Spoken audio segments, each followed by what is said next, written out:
आपका पानी स्वच्छ है किंतु स्वस्थ नहीं है।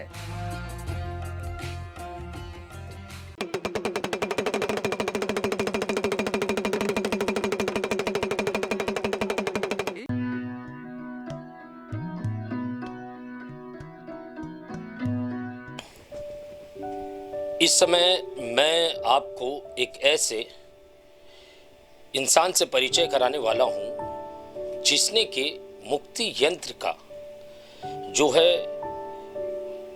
तमाम जो हिंदुस्तान के अंदर भारतीय रहते हैं उनके शारीरिक और मानसिक परेशानियों को दूर करने के लिए एक यंत्र का इजाद किया है। मेरे साथ में इस यंत्र के बारे में ज़्यादा जानकारी देने के लिए राजकुमार शर्मा जी है, जिन्होंने इस यंत्र को बनाया और हम इस यंत्र के फायदे किस तरीके के हैं ये हम ज़्यादा जानकारी लेंगे राजकुमार जी से और उनसे जानेंगे कि इस यंत्र के क्या क्या फायदे हैं। मैं आपकी जानकारी के लिए बता दूं, ये जो काल चल रहा है इस काल के अंदर शरीर और मन को जो है स्वस्थ रखना बड़ा ही कठिन हो चला है, क्योंकि जनता के मन में कई सारे लोगों के मन में बुरे अच्छे सभी तरह के सभी प्रकार के विचार चलते हैं और उसी के चलते शरीर जो है कहीं ना कहीं अस्वस्थ हो जाता है। राजकुमार जी से मैं इस यंत्र के बारे में जानूंगा। Rajkumar ji, the daily India news में आपका स्वागत है। सर, मैं आपसे जानना चाहूँगा राजकुमार जी, सब में पहला सवाल राजकुमार जी, आपके मन में इस यंत्र को बनाने का विचार कैसे आया?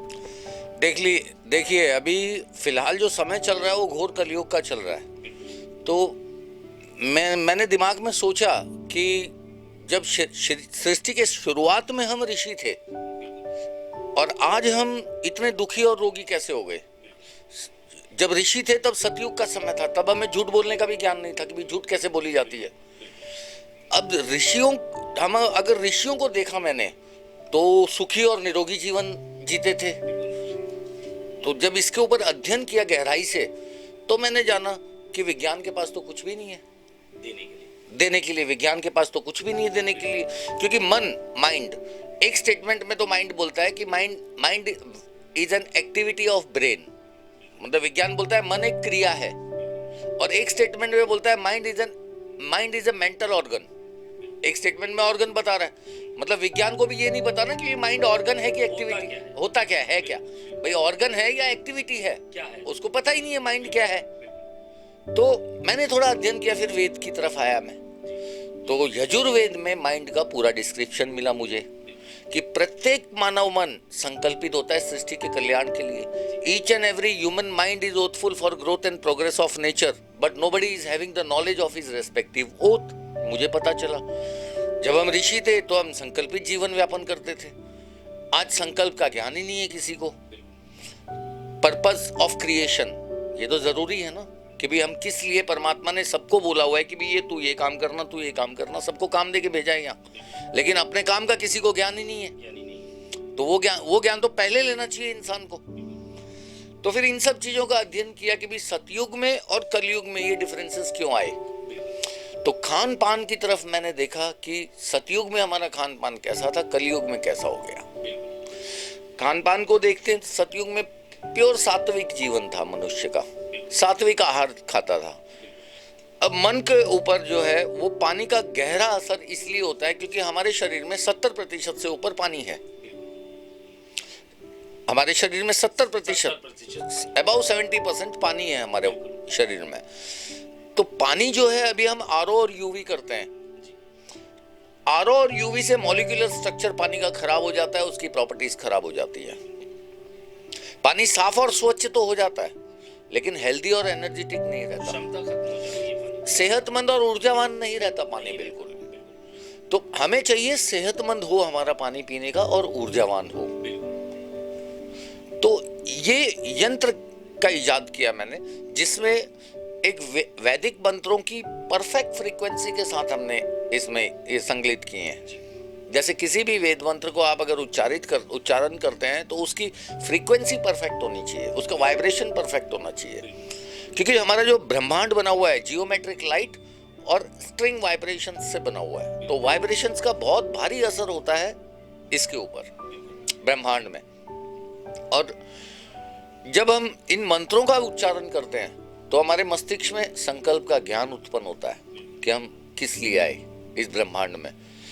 तो अगर ये मुक्ति यंत्र अगर आप अपने घर में ले जाता है कोई, तो ये समझो मोक्ष का द्वार लेके जाता है।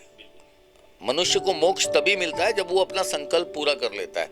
जब तक संकल्प पूरा नहीं कर लेता तब तक 84 लाख योनियों और 7 जन्म मनुष्य के रूप में ये भटकती रहती है हमारी आत्मा। 84 लाख योनियां पार करके मानव शरीर तक पहुंचती है आत्मा। उसके बाद 7 जन्म मानव शरीर में मिलते हैं संकल्प को पूरा करने के लिए। अगर तब भी पूरा नहीं हुआ तो वापस 84 लाख योनियों में जाना है आपकी आत्मा को। मोक्ष तब मिलेगा जब संकल्प को पूरा कर लोगे, क्योंकि हर एक आदमी को काम दिया हुआ है, तू ये काम करना, तू ये काम करना। हमारा जो मन है, मन की स्थिति है, मन को तो हमें प्रबल करना पड़ेगा ना। अब घोर कलयुग है। अब घोर कलयुग क्यों है? क्योंकि हमारे शरीर से बुरे कर्म अधिक संपन्न हो रहे हैं, बुरी भावनाओं में बह रहा है मन, मानव शरीर का मन, और बुरे कर्म संपन्न कर रहा है, जिसकी की वजह से समय को हमने नाम दे दिया घोर कलयुग। तो हमारा मन प्रबल कैसे होगा? हमारा इम्यून सिस्टम जो है वो बढ़िया कैसे होगा? क्योंकि हमारे शरीर में 3 ट्रिलियन से 4 ट्रिलियन जो है सेल्स हैं, लाइव सेल्स हैं। अब एक सेल को नियर अबाउट दाना करते हुए तो 18 से 20 समझो ये मॉलिक्यूल्स वो पानी के ले लेता है हर एक सेल। इसलिए 1.5-2 लीटर पानी पी लेते हो आप दिन में। कंजम्पशन पानी की हमारे सेल्स में हो रही है। अगर हेल्दी और ऊर्जावान पानी जाएगा शरीर में तो सेल्स ऑटोमेटिकली है ऊर्जा हेल्दी और ऊर्जावान तभी बनेंगे ना, नहीं तो नहीं बनने। अगर खाली प्यास बुझाने के लिए आप पानी पी रहे हो तो कोई मतलब नहीं है। लेकिन हाँ, अगर शरीर के अच्छे गुणों के लिए पानी पी रहे हो तो पानी जो है वो बहुत बड़ा काम करता है आपके शरीर में। और जो ऋषि थे वो वैदिक जल ही पीते थे। ये जो यंत्र है इसमें जो पानी है आपका वो वैदिक जल बन जाता है, स्पिरिचुअल वाटर बन जाता है। क्योंकि इसमें जब ध्वनि की तरंगे टकराती हैं पानी से तो पानी का मॉलिक्यूलर स्ट्रक्चर बदल देती है। जो स्पीकर है उसमें मेरी ही ध्वनि में मंत्र हैं, और जो मंत्रों का वाइब्रेशन है वो मेन है। वो सर, ये ध्वनि जिस तरीके से आपने कहा कि आपकी वॉइस में जो मंत्र है, मैं उसका कुछ उच्चारण जो है जनता तक पहुंचाना चाहूँगा कि आप अपने जिस तरीके से मंत्रों का उच्चारण होगा उस स्पीकर के अंदर जो कि पानी से जाके टकराएगा और जो क्रिया होगी पानी के अंदर, जिसकी वजह से वो पानी जो है सक्षम और प्रबल हो जाएगा। तो वो मंत्रों का उच्चारण मैं आपसे थोड़ा सुनना चाहता हूँ। देखिए, मन के लिए 6 मंत्र हैं। जो मन के 6 पावर्स होते हैं, concentration power, cognition power, understanding power, analysing power, decision making power, memory power. तो ये 6 पावर्स के लिए परमात्मा ने 6 मंत्र दे रखे हैं। ये रुद्राष्टाध्यायी पुस्तक है, उसमें ये मंत्र हैं सारे। तो पहला अध्याय मन का ही है, परमात्मा ने पहला अध्याय मन का दे रखा है उसमें। रुद्राष्टाध्यायी जो पाणिनि ऋषि ने बनाई थी ये पुस्तक, उनको पता था कि आगे समय घोर कलयुग आएगा और 4 वेद नहीं पढ़ पाएगा आदमी, तो उन्होंने एक छोटी सी पुस्तक बनाई थी जिसका नाम है रुद्राष्टाध्यायी। और उसमें सारे वैदिक 4 वेदों से मंत्र संकलित किए हुए हैं उन्होंने। जो इंपॉर्टेंट मंत्र हैं वो सारे उन्होंने संकलित किए हुए हैं उसमें। तो पहला अध्याय ही उसमें मन का है। एक्चुअली हम जो आज ब्राह्मण गण या ये करते हैं, कंठ स्वर होता है, एक कंठ से स्वर जो निकलता है ना, तो कंठ स्वर में ही बोलने होते हैं ये। लेकिन ब्राह्मण गण जितने भी मैंने देखे हैं वो हस्त स्वर में बोलते हैं, हाथ से आपको स्वर दिखाते हैं। तो एक कंठ स्वर में किस तरीके से बोला जाता है? फॉर एग्जाम्पल एक मंत्र है, जत प्रज्ञानमुत चेतो धृतिश्च जज्यो तीरंतर मृत्यं प्रजासु यस्मान्नरिते किंचन कर्म क्रियते तन्मे मनः शिव संकल्पमस्तु। जत प्रज्ञान, पूरी प्रज्ञा, पूरे विश्व। मुत चेतो, मुझे चेतन करो, मैं सोया हुआ हूं अभी। मुत चेतो धृतिश्च जजियो, आपकी जो सृष्टि है, धृतिश्च जजियो तिरंतर मृत्युम प्रजासु, तिरंतर मृत्यु को प्राप्त होकर मेरा शरीर मानव शरीर तक पहुंचा है।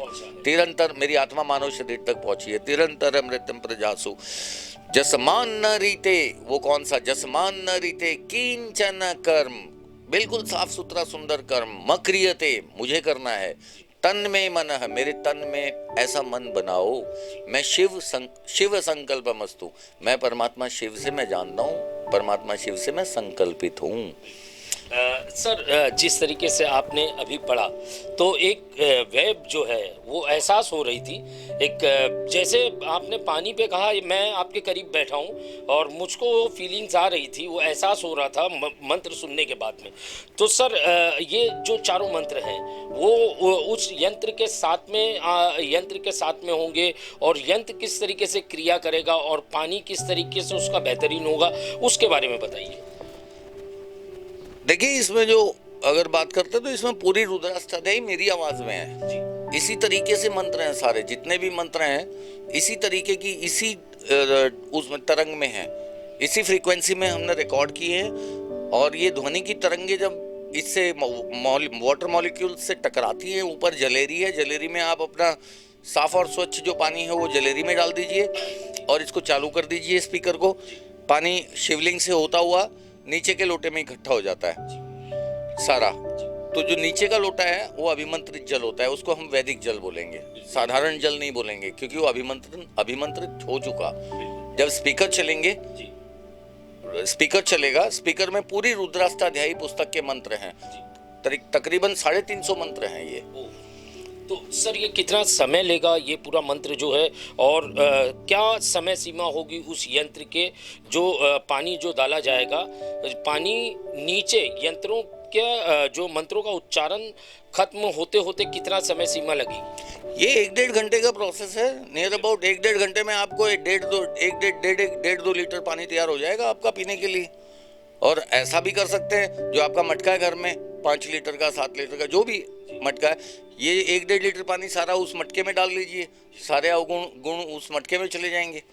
ऐसे भी कर सकते हैं। मतलब ज़्यादा मात्रा में पानी, ये 1 लोटा पानी जो है वो ज़्यादा मात्रा में जहाँ पानी स्टोर किया हुआ है उसमें मिक्स कर उससे भी जलपान किया, हाँ उससे भी जलपान किया जा सकता है, क्योंकि उसमें मिल जाएगा ना जाके उसमें, तो उसकी जो शक्ति है उस पानी के साथ में मिल जाएगी। हाँ, और एनर्जी का एरा उस पानी के साथ में जाके मिल जाएगा इनका। जी बिल्कुल।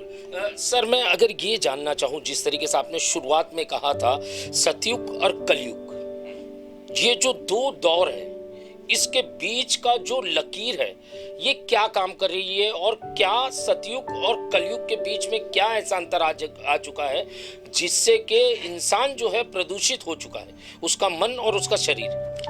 देखिए, सतयुग जब था जब हम ऋषि थे, आज घोर कलयुग है, आज हम शर्मा वर्मा दुबे चौबे बन गए हैं, तो बढ़ गए हम। तो धीरे धीरे मेरी तो स्टडी यही कहती है कि धीरे धीरे सतयुग का जो इंसान था वो मन से प्रबल था, बुद्धि से निर्बल था। सतयुग का इंसान समझदार था, होशियार नहीं था। तो परमात्मा ने ये समय की धारा चलाई, छल कपट नहीं था। मैं वही तो बता, झूठ बोलने का ज्ञान नहीं था सर, तभी तो सतयुग बोला जाता है उसको। हमारे शरीर को ज्ञान ही नहीं था कि हम झूठ कैसे बोले। जब हमने झूठ बोलना सीखा तो छल कपट ईर्ष्या ये तीनों चीज अवतरित हो गई हमारे शरीर में। तो सतयुग का जो समय था, सतयुग में आप अलग थे, आज कलयुग में आप अलग है। सतयुग में आप कल्याणकारी थे, कलयुग में आप विनाशकारी बन गए। सतयुग में आप मन से प्रबल थे, बुद्धि से निर्बल थे। कलयुग में आप मन से अति निर्बल हो गए और बुद्धि से बहुत प्रबल हो गए। तो सतयुग में आप वैदिक थे, कलयुग में आप आधुनिक हो गए। सतयुग में आप मंत्रवादी थे, कलयुग में आप यंत्रवादी हो गए।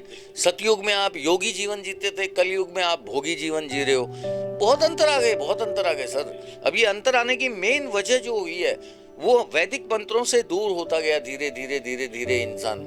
आज आपको कितने मंत्र आते हैं? मैं पूछता हूँ, 1 2 3 कितने? एक भी नहीं, बताओ, एक भी नहीं आता। तो ये रुद्राष्टाध्यायी जो पुस्तक है, ये अगर मुक्ति यंत्र किसी के घर में जाता है तो समझो मोक्ष का द्वार उसके घर में पहुंच गया।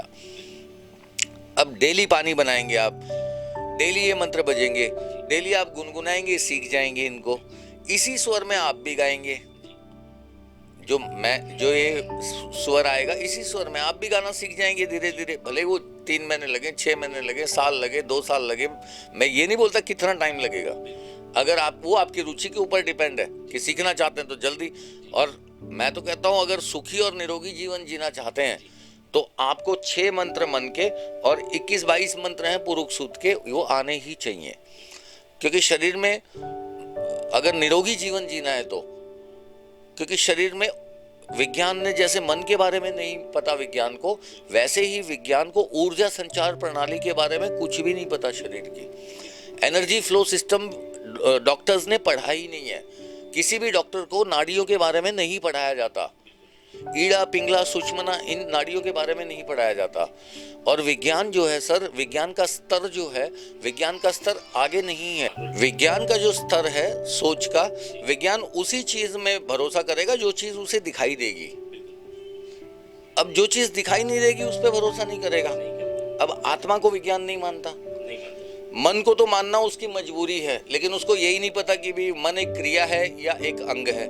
इसीलिए दोनों स्टेटमेंट बोलता है वो कि मन बुद्धि की एक क्रिया है, मन एक मेंटल ऑर्गन है। तो ऑर्गन भी बोलता है, और वो क्योंकि वो मस्तिष्क का मामला आ गया ना, वो नकार नहीं पा रहा है, वो नकार नहीं पा रहा है। फिर कुंडलिनी शक्ति के बारे में ये नहीं जानता। जब कुंडलिनी शक्ति हमारी जागृत होती है तब भी हमें संकल्प का ज्ञान मिलता है। और कुंडलिनी शक्ति ज्ञान की देवी है, शिव की दासी है, जो मूलाधार चक्र में प्रत्येक शरीर में विराजमान है वो, लेकिन फिलहाल सोई हुई है, इसको जगाना पड़ता है हमें। तो राजकुमार जी, किस तरीके से, अगर मान लीजिए हमारे दर्शक जो देख रहे हैं वो उनको जानना है कि किस तरीके से उन शक्तियों को जगाया जा सकता है, किन मंत्रों से जगाया जा सकता है, कौन सा ऐसा जो मंत्र है जिसके जाप के बाद में वो जागती है? मंत्र यही रुद्राष्टाध्यायी के मंत्र हैं सर। मन के लिए जो मंत्र हैं 6 मंत्र हैं, उसमें तीसरा मंत्र मुक्ति मंत्र है। अभी जैसे आपको महामृत्युंजय मंत्र के बारे में पता है, गायत्री मंत्र के बारे में पता है, भाई ये थोड़े प्रचलित है ना। मुक्ति मंत्र के बारे में पता ही नहीं है, आपको मुक्ति कैसे मिलेगी? फंसी हुई है ना आपकी आत्मा, 84 लाख योनियों के चक्कर में फंसी हुई है आपकी आत्मा। इस आत्मा को मुक्ति कैसे मिलेगी? मैं शिव धाम कैसे पहुंचोगे आप? यहाँ से मुक्ति के बाद ही शिव धाम पहुंचा जाएगा, मोक्ष के बाद ही। अब ये मोक्ष, ये जो मुक्ति मंत्र है जत प्रज्ञा ने जो मैंने बताया, यही एक मुक्ति मंत्र है। इस मंत्र का पठन पाठन करेंगे आप। देखिए मंत्र के 3 स्टेप होते हैं, अध्ययन, मंथन और चिंतन। पहले इसका अध्ययन करना पड़ता है आपको, सीखने के बाद इसका मंथन करेंगे, फिर इसका चिंतन करेंगे, तब जाके एक मंत्र का फल प्राप्त होगा आपको।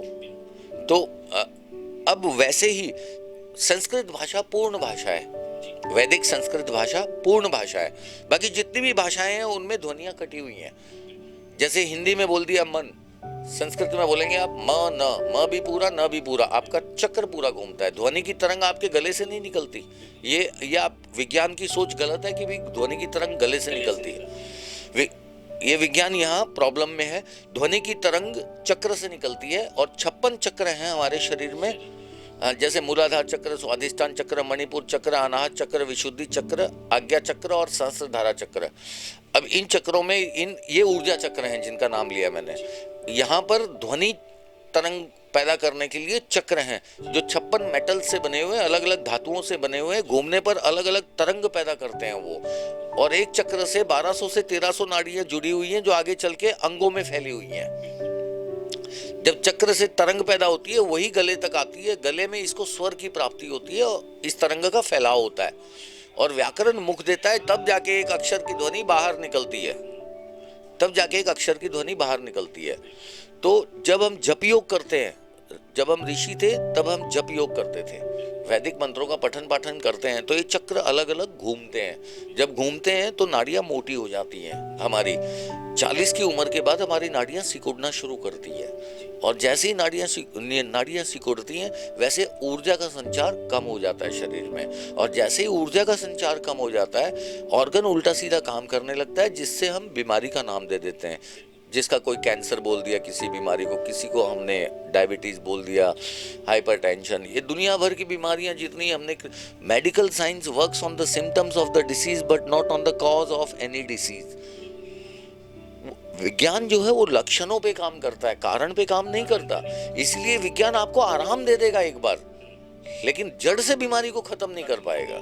वो इसलिए नहीं कर पाएगा क्योंकि वो उसके सिम्टम्स पे काम कर रहा है, बीमारी के कारण पे तो काम कर ही नहीं रहा ना। कारण का तो उसको खुद को पता नहीं है।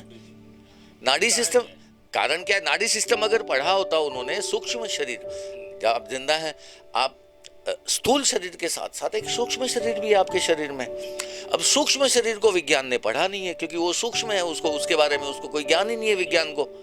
न आत्मा को जानता, न ब्रह्म स्थान में हमारी आत्मा का निवास है, हृदय में, मस्तिष्क में मन का निवास है, मूलाधार चक्र में कुंडलिनी शक्ति का निवास है। फिर ये 56 चक्रों के बारे में, नाड़ियों के 72,000 नाड़ियां हैं, बताओ। मूलाधार चक्र से लेकर विशुद्धि चक्र तक 72,000 नाड़ियां हैं जो इनसे जुड़ी हुई है, अंगों से।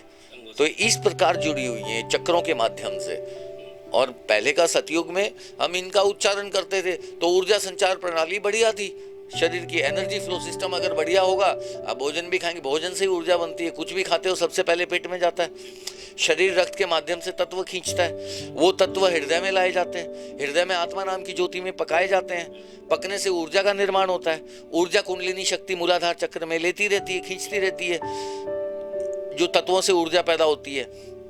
अब ये ऊर्जा जब आप सोते हैं तब कुंडलिनी शक्ति पीछे से लेके सुषुम्ना नाड़ी जो मन से जुड़ी हुई है, मन को दे देती है।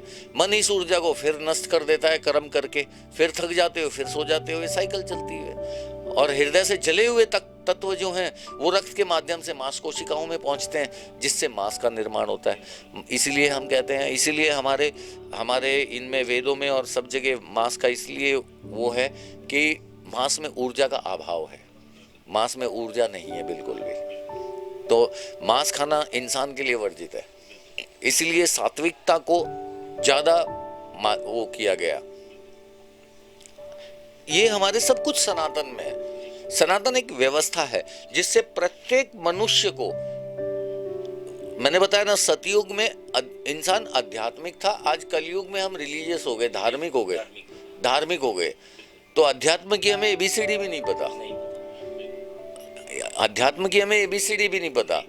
और सनातन एक व्यवस्था है, मेरे दृष्टिकोण में सनातन एक व्यवस्था है जिससे प्रत्येक जीवात्मा को इस जन्म में नहीं तो उस जन्म में नहीं तो अगले जन्म में गुजरना ही पड़ेगा, क्योंकि मोक्ष नहीं है ना, बिना वेद मंत्रों के, बिना कुंडलिनी जागरण के मोक्ष है नहीं।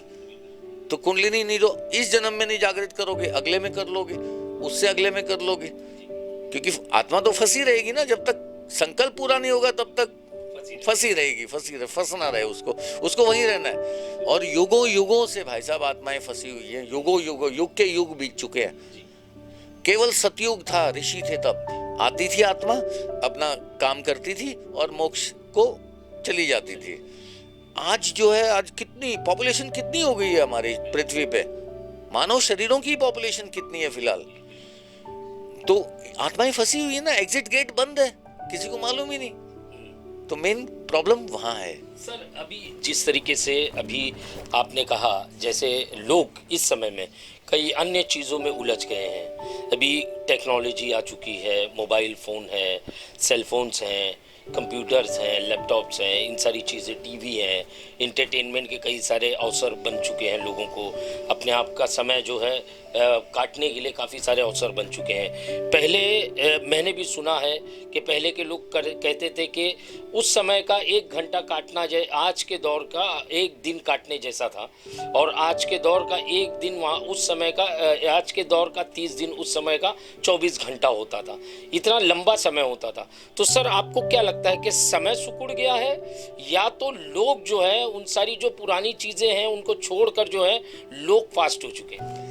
देखिए सर, समय न सिकुड़ा, न समय कम हुआ, न ज़्यादा हुआ। सूरज उसी टाइम से वही उगता था, वही 24 घंटे का समय पहले था, वही 24 घंटे का समय आज है। उसमें हाँ अब भी है, उसमें कोई मतलब उसमें कुछ वो चेंजेस नहीं हुई। सारी चेंजेस हुई हैं तो हम इंसानों में ही हुई हैं। हम बुद्धि से विकसित हो गए ना सर। आज आपने बताया एआई का ज़माना है, बुद्धि से हम बहुत विकसित हो गए हैं, लेकिन सुकून है? आज एआई का ज़माना है, आज हम बुद्धि से तो विकसित हो गए बहुत, लेकिन मानसिक स्थिति से क्या हमें सुकून है? हमारे शरीर में सुकून तो है नहीं। मानसिक स्थिति से हम इसीलिए निर्बल और दुर्बल हैं। ये जितना भी ज्ञान हमने अर्जित किया है, ये सारा हमने ज्ञान बुद्धि से अर्जित किया है, जबकि ज्ञान जो है वो अलग चीज़ है। ज्ञान 2 प्रकार का होता है, एक हम बुद्धि से होशियारी से अर्जित करते हैं और एक समझदारी से अर्जित करते हैं। तो हमें हमारी ज़रूरत है कि हमारा मन जो ज्ञान उत्पन्न करता है उसकी, न कि हमारी बुद्धि आवश्यकता अनुसार सोचती है। आवश्यकता ही आविष्कार की जननी होती है। तो आवश्यकता जैसे जैसे हमारे शरीर को आवश्यकताएं पड़ती गई, एसी की, इन सब चीज़ों की, मोबाइल्स की, ऐसे हम विकसित हुए, हमारी बुद्धि विकसित हुई, हमारा मन विकसित नहीं हुआ। मन तो पीछे, मन को अगर सोचेंगे तो आप पीछे चले गए हैं। बुद्धि जरूर आपने विकसित कर ली, लेकिन मानसिक स्थिति से आप निर्बल और दुर्बल हो गए। तो मेन आपकी मानसिक स्थिति है, बुद्धि इतनी जरूरी नहीं है। अब इंसान का शरीर जो है वो चलता कैसे है, देखिए, सबसे पहले भावना पैदा होती है हृदय से। अब बोलते हैं मन चंचल है, मन चंचल नहीं है, भावना ही चंचल है। मन चंचल नहीं है, लेकिन बोल दिया आपने मन चंचल है। मन चंचल नहीं है, शरीर की भावनाएं चंचल होती हैं। अच्छी और बुरी भावनाएं पैदा होती हैं, जो 5 तरीके की होती हैं: काम, क्रोध, लोभ, मोह, अहंकार।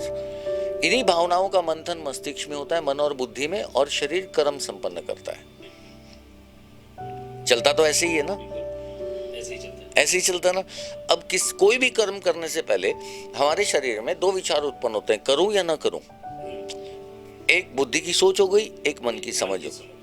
आज के कलयुग का आदमी या तो मन की समझ को हावी कर रहा है बुद्धि की सोच पर और शरीर से कर्म कर रहा है, अथवा बुद्धि की सोच को हावी कर रहा है मन के समझ पर और शरीर से कर्म कर रहा है। उसको यही नहीं पता कि कौन सा कर्म उसे मन की समझ से करना है और कौन सा कर्म उसे बुद्धि की सोच से करना है। अगर आपने अंतर नहीं पता इंसान को। अगर समझदारी का कर्म होशियारी से कर लिया तो प्रॉब्लम, और अगर होशियारी का कर्म समझदारी से कर लिया तो दुख उत्पन्न होना है। तो दुखी इसलिए है क्योंकि समझदारी का कर्म समझदारी से नहीं हो पा रहा और होशियारी का कर्म होशियारी से नहीं हो पा रहा। इंसान को अपने घर, रिश्तेदार और दोस्त, ये तीनों के बीच में समझदारी से कर्म संपन्न करने चाहिए, और इन तीनों के अलावा जिसके साथ भी वो कर्म संपन्न कर रहा है वो सब होशियारी से होने चाहिए, उसमें समझदारी नहीं होनी चाहिए। सर, जिस तरीके से अभी मैं दोबारा यंत्र पे आता हूँ, तो सर आपने ये जो कुछ ज्ञान दिया, जो कुछ आपने बताया दर्शकों को, तो सर मैं ये जानना चाहता हूँ कि ये जो यंत्र है, इसका इस्तेमाल करने वाले जो लोग होंगे उन पे किन किन तरीकों का प्रभाव उनके ऊपर पड़ेगा, मन और मस्तिष्क पर किस तरीके का प्रभाव पड़ेगा, और आने वाले समय में इसका इस्तेमाल करने के बाद में किन तरीकों की ऊर्जा उनके शरीर में उत्पन्न होगी, इसके बारे में बताइए। देखिए, ये जो पानी है ये हेल्दी और एनर्जेटिक बनाता है ये यंत्र, ये बताया मैंने आपको। तो नेचुरल सी बात है, आपकी मानसिक स्थिति और शारीरिक स्थिति दोनों ही अच्छी करेगा ये पानी। आपको आपकी जो मानसिक स्थिति है, माइंड, जो आपका इम्यून सिस्टम है बॉडी का, सीधा उस पर काम करेगा कि आपकी सारी जितनी भी जब आप 4 ट्रिलियन सेल्स को पोषण देंगे अच्छे से, तो बट नेचुरल है, इसके पॉजिटिव इफेक्ट्स सारे ही आने हैं बॉडी में, शारीरिक रूप में भी और मानसिक रूप में भी।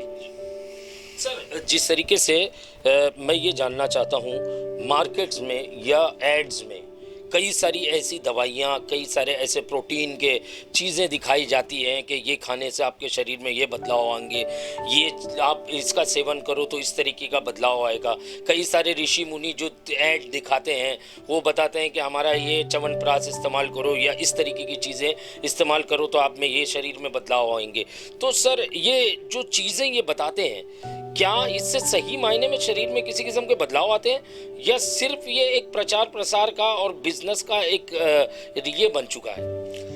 देखिए, मैंने तो कभी खा पी के कभी अपने ऊपर तो किए नहीं मैं बता पाऊँ कि भी कुछ बदलाव आएंगे या नहीं आएंगे।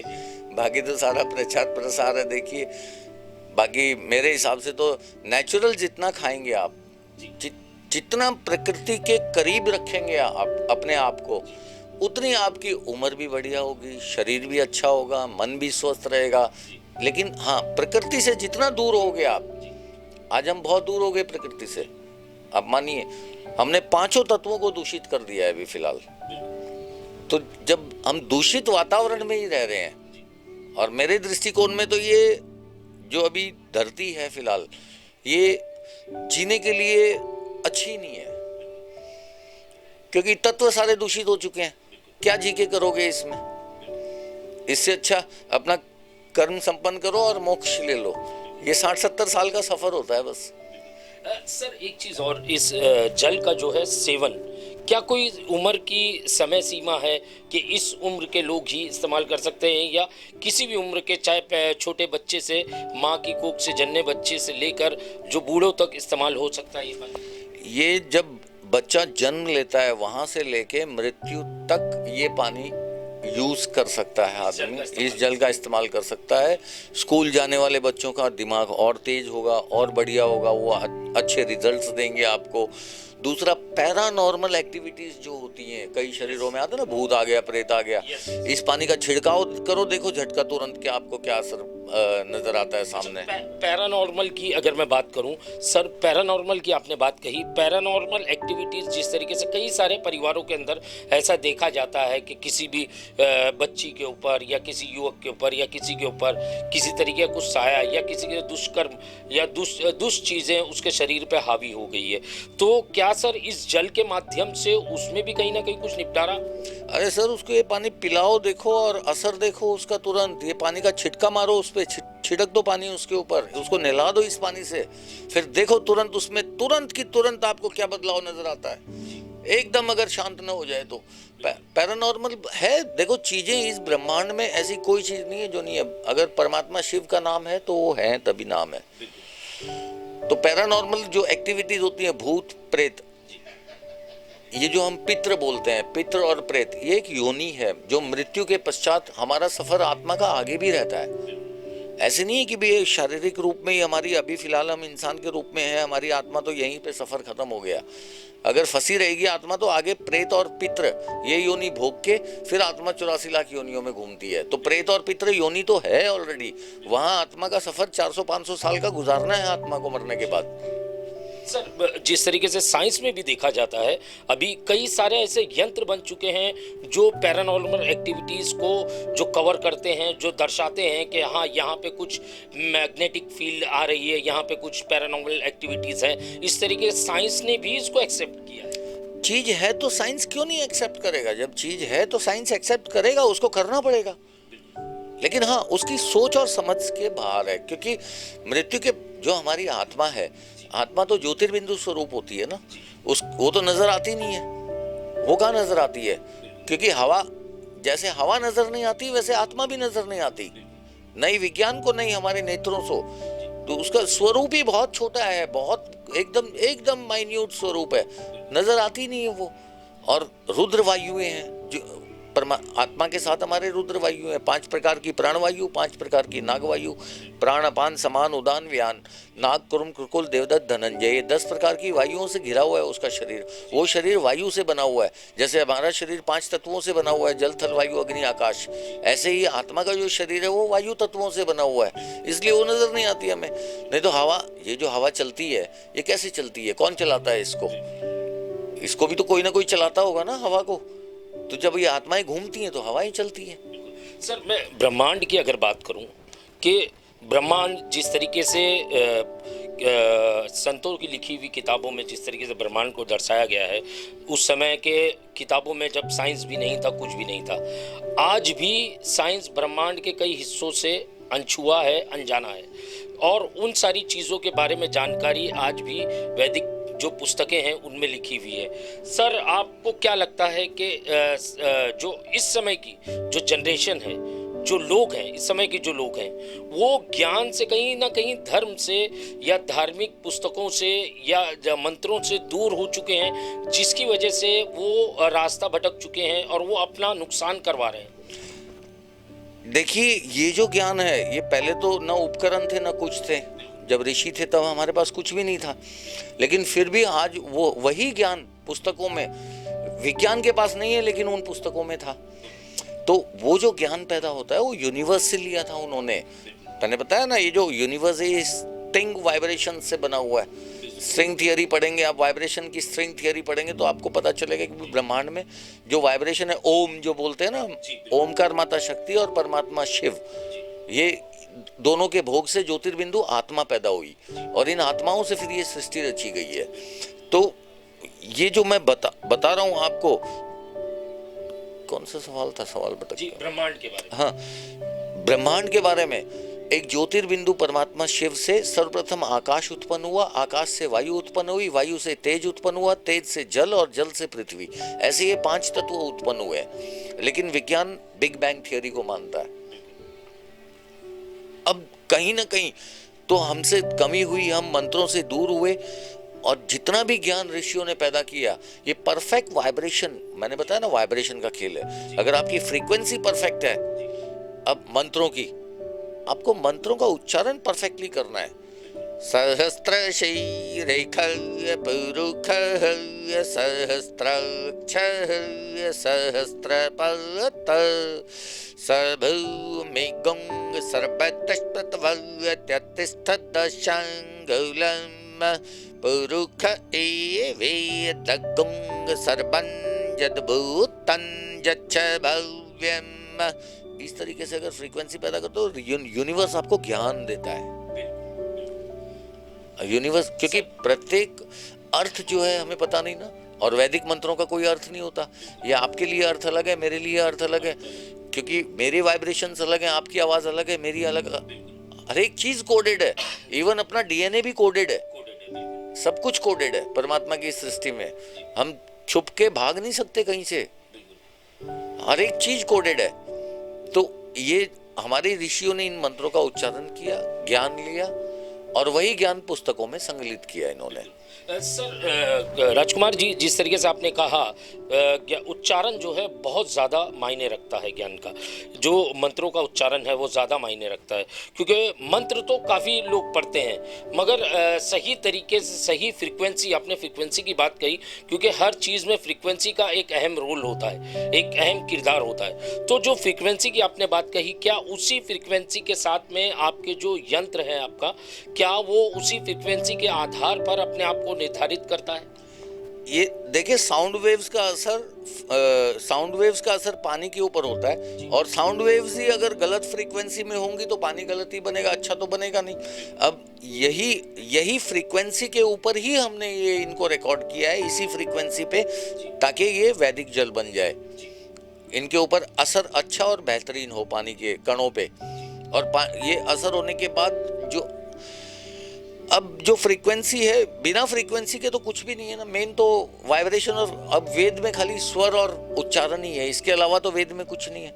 मैंने वैदिक मंत्रों का उच्चारण कंठ स्वर से ही होता है, और कंठ स्वर मेन है, और ये भी तब स्वर बैठता है आपके शरीर में जब आप इनका मंथन और चिंतन करते हैं। केवल अध्ययन से ये स्वर नहीं बैठेगा आपके शरीर में। सर, अगर ये यंत्र किसी को लेना है, जैसे देश में हो या विदेश में हो, विदेश में भी कई सारे लोग हैं जो चाहते हैं कि ये जो यंत्र है ये उन तक पहुँचे, तो किस तरीके से, क्या ऐसी कोई व्यवस्था की गई है जिससे कि उन तक इन चीज़ों को, इसे पहुँचा सके, इस यंत्र को? हमारा वैदिक दुनिया का पेज है फेसबुक पे, इंस्टा पे, और वहाँ पर नंबर भी है मौजूद। आप फ़ोन करके भी मंगा सकते हैं, व्हाट्सएप करके मंगा सकते हैं, चाहे मर्जी। सर, नाम क्या है पेज का, किस तरीके से पेज पे जाएं? वैदिक दुनिया आप टाइप करेंगे, फेसबुक पे वैदिक दुनिया टाइप कीजिए, इंस्टा पे आप, इंस्टाग्राम पे आप वैदिक दुनिया टाइप कीजिए, आप कहीं भी वैदिक दुनिया टाइप करेंगे, हमारी कंपनी का नाम है वैदिक दुनिया, तो आप वैदिक दुनिया टाइप करेंगे, आप हमारे पेज पे आ जाएंगे। पेज पे आपको दुनिया भर की नॉलेजेस भी मिलेंगी, जो हमने अभी बात की, ये विस्तार पूर्वक अगर आप देखना चाहते हैं तो वहाँ पेज पे आप देख सकते हैं। पूरी तरह की नॉलेज है, हर एक प्रकार की नॉलेज, जितनी मुझे पता है, जितना मुझे ज्ञान है, बाकी वो मैंने डाला है। ज्ञान तो राजकुमार जी हमने देखा बहुत कुछ है आपको, शायद ही मैं इतना ज्ञान किसी से अर्पित, इतने कम समय में इतना ज्ञान ले लेना मेरे लिए भी, अपने लिए, अपने आप के लिए खुश नसीबी की बात है, क्योंकि ये पुस्तकें ढूंढना इस युग में और उससे ज्ञान लेना तो असंभव है, जो एक जगह पे बैठ के कुछ ही समय में, चंद मिनटों के अंदर इतना सारा ज्ञान ले लेना। सर, मुक्ति यंत्र, सर जिस तरीके से आपने कहा, इन पेजों पे जाकर आप खरीद, उसके बारे में ज़्यादा से ज़्यादा जानकारी ले सकते हैं। सर, जिस तरीके से मैं आपसे बात करूं कि क्या कोई नंबर है ऐसा जिस पे के संपर्क कर सकें आपसे, और उस नंबर के द्वारा आपसे इस मुक्ति यंत्र के बारे में जानकारी ले सकें और वो अपने घर तक इन चीज़ों को मंगवा सकें? 7738707923 मेरा खुद का ही नंबर है, मुझे डायरेक्ट आप व्हाट्सएप कर सकते हैं, ले लीजिए, कोई इशू नहीं है। जी बिल्कुल। सर मैं एक आखिरी सवाल आपसे करना चाहूँगा चलते चलते सर जनता के लिए, जनता के मन में भी सवाल होंगे सर। ये यंत्र जिस तरीके से आपने इसका पूरा कार्यभार बताया कि किस तरीके से यंत्र काम करता है और शरीर में, मस्तिष्क में किस तरीके के बदलाव आते हैं इस यंत्र के जो जल है उसके इस्तेमाल से। सर एक आखिरी सवाल आपसे करना चाहूँगा सर, एक ऐसी चीज़ कुछ इस यंत्र के बारे में जो आपको सामने से किसी ने बताई हो, जो इस यंत्र का, इस जल का इस्तेमाल कर रहा हो और आपसे बताया हो, उन्होंने अपनी जो आप बीती आपसे शेयर की हो, ऐसी कोई चीज़ें बताइए। फोन और रिस्पांस तो मेरे पास बहुत लोगों के आए हैं, कुछ एक, अब किसकी बताऊं मैं? कुछ भी आपके मन से जो बेटर लगे। एक पैरानॉर्मल वाला ही मुझे याद है। एक पैरानॉर्मल का पेशेंट था जिसने ये मंगवाया था और उसका ज़रूर फ़ोन आया था मेरे पास एक बार कि इसके लिए ही। बाकी फ़ोन तो बहुत आए हैं लोगों के, जो कईयों को नींद नहीं आती थी, रात भर जगते थे। आजकल वर्कलोड भी तो बहुत है, वर्कलोड ज़्यादा है, स्ट्रेस, डिप्रेशन, एंग्जाइटी बहुत ज़्यादा है, युवा जो है वो परेशान है बहुत ज़्यादा। तो काफ़ी लोगों का मतलब ऐसे पॉजिटिव वाइब्स आई हैं कि भी थैंक यू, अच्छा है। अब जो चीज़ अच्छी हो तो असर अच्छा ही करेगी ना, मुझे पता है। सर पैरानॉर्मल के बारे में आपने बताया था, तो किस तरीके का उनको उससे फ़ायदा हुआ था? उसका बिल्कुल ख़त्म हो गया वो, बिल्कुल एकदम बिल्कुल नॉर्मल हो गया वो। तो बोले ये क्या है इसमें ऐसा? मतलब कुछ नहीं है भाई, परमात्मा शिव का आशीर्वाद है, बाकी कुछ नहीं है। ये जल नहीं, आशीर्वाद है शिव का। हाँ, शिव का आशीर्वाद ही है और तो कुछ नहीं है। परमात्मा शिव ही सृष्टि के मालिक हैं, तो उनका ही आशीर्वाद है। और रुद्र उन्हीं का नाम है, परमात्मा शिव का ही नाम रुद्र है, एक रुद्र नाम है और ये रुद्र मंत्रों से ही तैयार होता है। सर हमारे दर्शकों को कुछ कहना चाहेंगे आप चलते चलते, आखिरी शब्द? मैं तो बस यही कहना चाहूँगा कि जितनी जल्दी हो सके अगर इस यंत्र का ज्ञान मिला है तो इसे घर तक ले आएं। और रुद्र मंत्रों का अगर ये आपके घर तक आ गया तो फिर तो रुद्र मंत्र भी आप सीख ही लोगे, मुझे पता है। और जब रुद्र मंत्र सीख लोगे तो बहुत कुछ आपके शरीर में, आप ये देखिए, सुखी और निरोगी हो जाओगे, फिर से ऋषि हो जाओगे। एक आध्यात्मिकता को फॉलो कर लोगे, रिलीजन को आप छोड़ दोगे। धन्यवाद। ये थे राजकुमार जी, जिन्होंने बड़े ही सरलता से और एकदम आसान शब्दों में, किसी लाग लपेट निचोड़ के या किसी अलग तरीके की भाषाओं का इस्तेमाल किए बिना, एकदम साधारण सी भाषा का इस्तेमाल करते हुए, साधारण तरीके से कि एक सामान्य आदमी क्या, एक सामान्य बच्चा भी इनके बताए हुए निर्देशों का पालन कर सकता है, उसे समझ सकता है। जिस तरीके से इन्होंने कहा, इस यंत्र ने जिस तरीके का काम करना है वो अगर आप अपने तक पहुंचा लेते हैं इस यंत्र को और इसका लाभ उठाते हैं, तो कहीं ना कहीं आपके जीवन के अंदर काफ़ी सारे परिवर्तन आपको देखने मिलेंगे। क्योंकि हम इस भागती दौड़ती दुनिया के अंदर काफ़ी सारी ऑनलाइन वेबसाइट्स पे हम लोग प्रोडक्ट देखते हैं, मंगाते हैं। मीशो है, अमेज़ॉन है, काफ़ी सारी वेबसाइट्स हैं जिसके ऊपर हम जाकर हमारी ज़रूरत की चीज़ें मंगाते हैं, मगर कहीं ना कहीं धर्म से जुड़ी हुई चीज़ें हैं ये। और जिस तरीके से इन्होंने कहा कि ये जल जो है, जल ही जीवन होता है, आपने सुना होगा, मगर ये जल एक प्राण देने वाले जल के रूप में है, जिसमें के मंत्रों का उच्चारण किया गया है और सही फ्रीक्वेंसी के साथ में उच्चारण किया गया है, ताकि उस जल के अंदर वो वाइब्रेशन पैदा हो, वो शक्ति पैदा हो, जिससे कि आपका मन, मस्तिष्क और सभी चीजें जो है निरोगी हो जाए और आप जैसे सतयुग में लोग रहते थे उस तरीके से कम थोड़ा तो अपने जीवन में बदलाव ला सकें। तो मैं भी आपसे कहूँगा, जिस तरीके से राजकुमार जी से मुझे भी काफ़ी कुछ ज्ञान प्राप्त हुआ है, तो जैसे इन्होंने इस चीज़ को एक्सप्लेन किया है, तो मेरी समझ से मुझको लगता है कि आपको भी चाहिए कि मुक्ति यंत्र का आप भी एक बार इस्तेमाल करें। कि दुनियावी चीज़ें तो आप बहुत कुछ इस्तेमाल करते हैं, मगर एक बार धर्म से जुड़ी हुई किसी चीज़ का इस्तेमाल करें, हो सकता है कि आपकी ज़िंदगी में नया बदलाव आए और नया उजाला आए।